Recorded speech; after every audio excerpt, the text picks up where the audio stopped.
It's time now for the political analysis of Fromm and Fuller. Al Fromm, former political advisor to President Bill Clinton, and Craig Fuller, former political advisor to both Presidents Ronald Reagan and George H.W. Bush. Good morning, all. Craig, there's a lot to talk about this morning. And of course, we had Super Tuesday. But as a consequence of Super Tuesday, we've had the withdrawal of Nikki Haley. And in a more kind of unique circumstance, we have Mitch McConnell endorsing Donald Trump. So let's take with that section first. Well, there is a lot to talk about. I think, Super Tuesday was not a surprise to us or to our listeners, I hope, because it ended the way it was destined to end, and that's with Trump picking up more electoral votes. And the real question was, would Nikki Haley wait a while or go ahead and suspend her campaign? She chose to suspend her campaign. And, my thinking on this is she has managed to do what I'll speak for Republican candidates have done, and that's had a pretty strong first run at this. Ronald Reagan tried 3 times before he got elected, George Bush twice, and ultimately, of course, George Bush was selected as vice president, and then he became president. But the fact of the matter is that even for a governor, the experience of running for national office is, a new and different kind of challenge. And so, I think Nikki Haley should be very pleased with what she's accomplished. I think she has captured a segment, not the majority, but a segment of the Republican Party as it exists today, and is likely to continue to be a leader in that party. I'm very pleased to see that this idea of running with the No Labels group, which people were floating, seems to have subsided. And I really think she should focus on the Republican Senate races and House races, and because she will be important in some districts and will continue to build her base.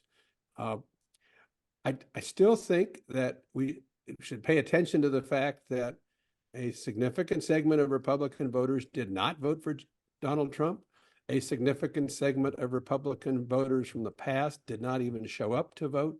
And I believe that even though the press is reporting this great strength that's apparent from Super Tuesday, I just don't think Donald Trump's campaign is as strong as some of the pundits might suggest. So Super Tuesday is behind us. Ironically, the Republican speaker has given Joe Biden the opportunity to deliver the State of the Union tonight, which I think is going to mean that Joe Biden is going to end this week with probably more attention than perhaps either of any of the Super Tuesday candidates. Al, it did seem like Tuesday was a good day for Donald Trump. Well, I think what we learned from Super Tuesday is what we already knew, that this race is virtually set between Donald Trump and Joe Biden.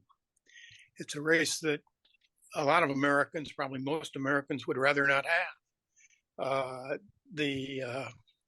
I agree with Craig that Trump is not as strong as was indicated.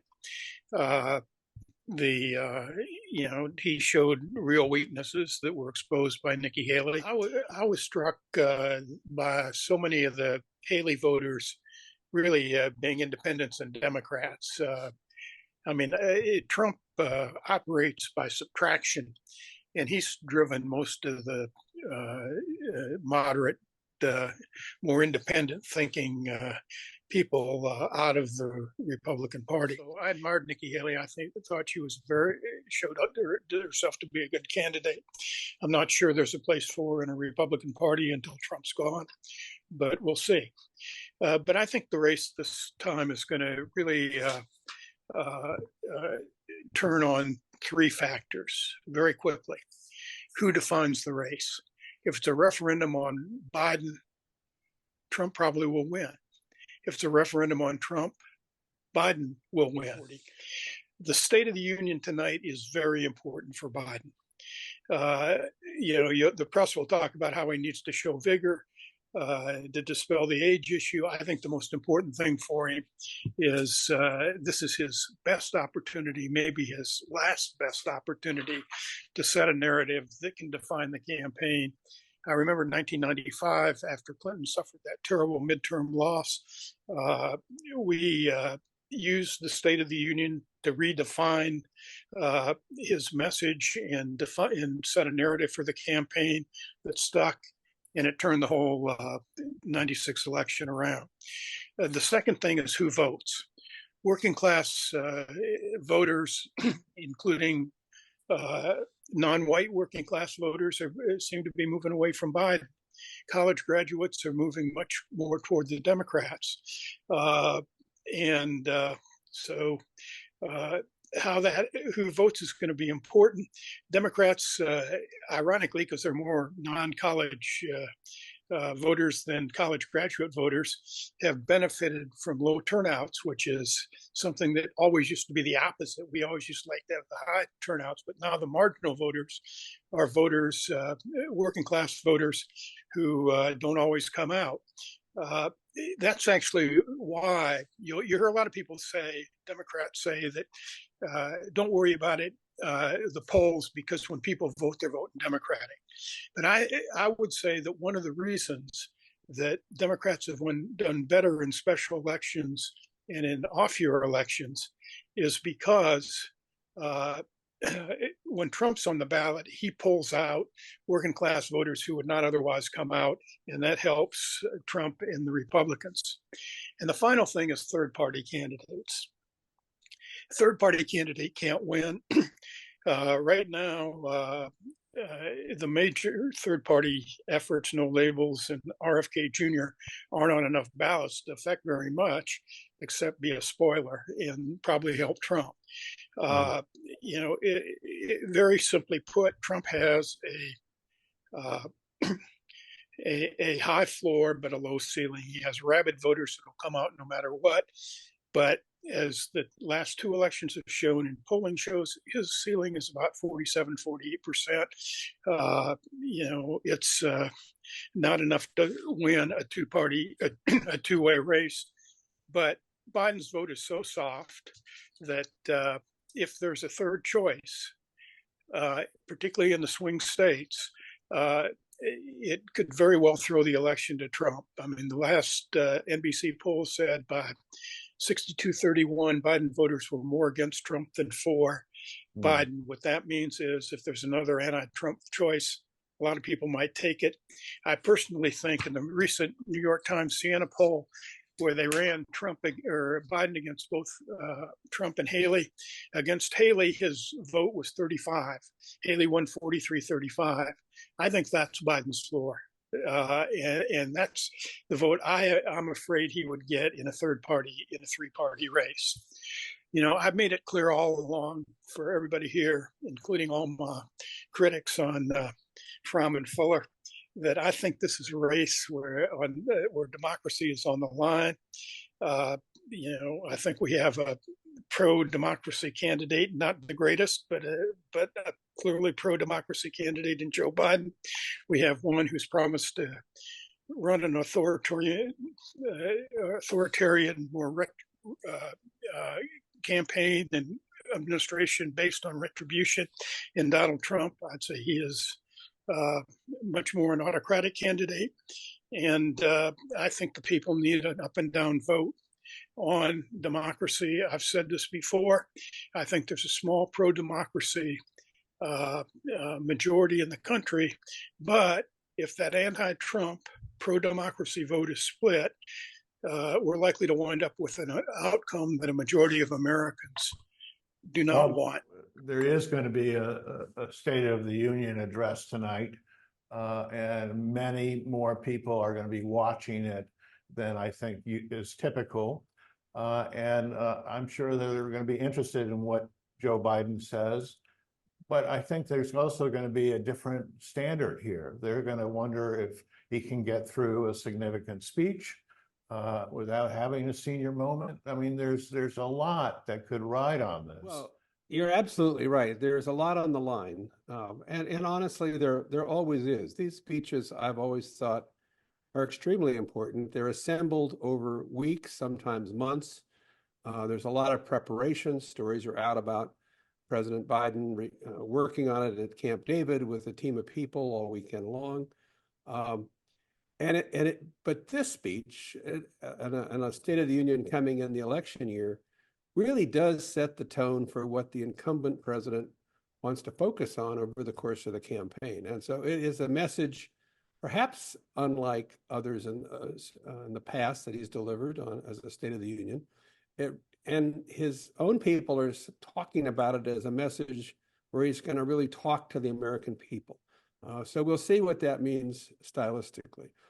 To me, it's an opportunity for him, now that the race is down to two people, to compare and contrast the Trump record and his record, to let the American people know that he believes they'll be far better off with him as president than Trump as president.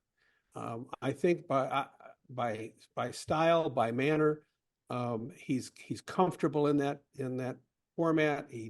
He's in Congress for decades. He knows it's a place where he can go and I think comfortably deliver this speech. So I don't worry as much about the ability to perform. I think he'll probably rise to the occasion. He definitely needs to. He definitely needs to show the American people that he is ready for this fight.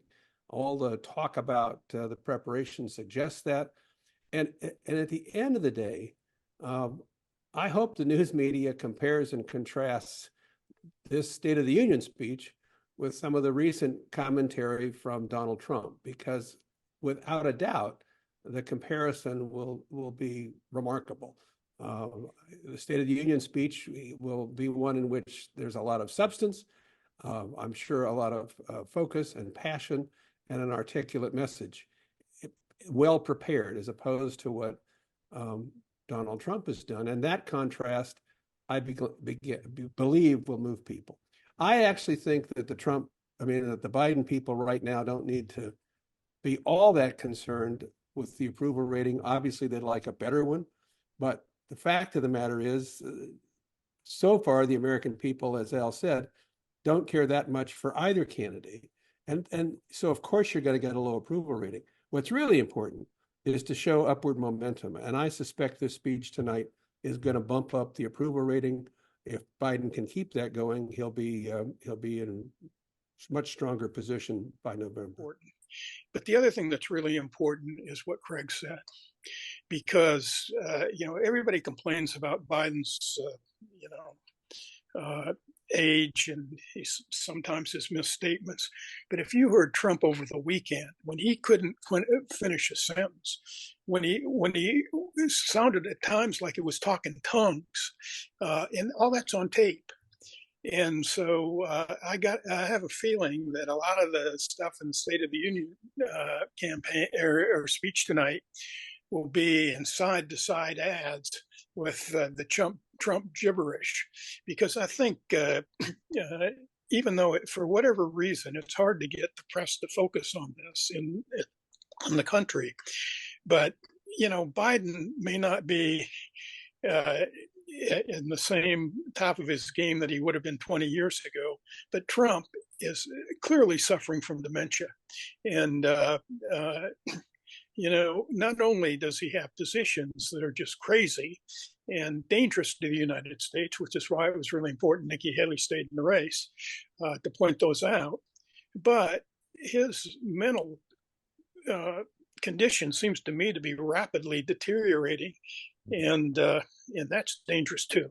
Well, we have to leave it there. Al Fromm, Craig Fuller, thank you so much indeed. We will see you next week.